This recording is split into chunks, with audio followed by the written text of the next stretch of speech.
All right, so today we're talking about adding fractions.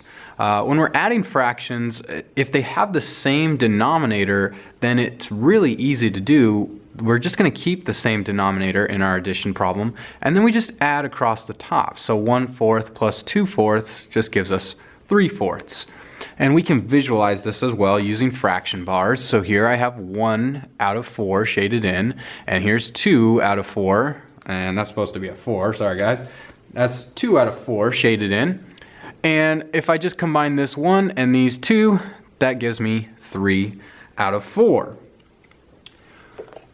I can do this with other shapes as well. I can do circles. So here I have 1/6 plus 2/6, and I end up getting 3/6. And we do the same thing with subtraction. So if my denominators are the same, 3/4 minus 1/4, then I'm going to keep the denominator the same, and I'm just going to subtract across the top. So 3 minus 1 gives me 2.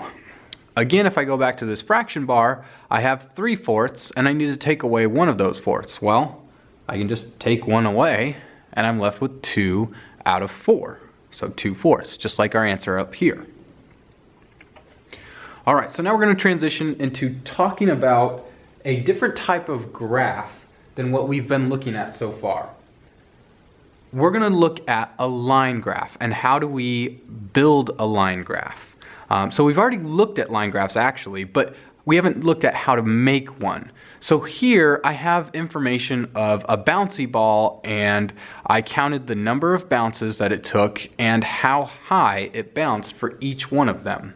So I'm going to go ahead and I'm going to put a point for each one of these bits of information. So this left column tells me the bounce, and this right column tells me the height of the bounce.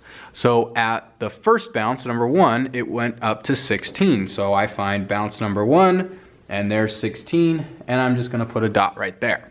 And I'm just going to keep doing this. So bounce number 2 was at 12, so here's bounce 2. And there's a dot at 12. Bounce 3 was at 10. Here's bounce 3. I don't have one for 10, but I'm going to put it in between 8 and 12. And bounce 4 was at 7. Again, I don't have one for 7, but I come over here to bounce 4 and put it just right underneath where the 8 is. Now, all I have to do to make this a line graph is just connect the dots. And there's my line graph. And I can see the trend that as the number of bounces increases, the height of the bounce decreases for that bouncy ball.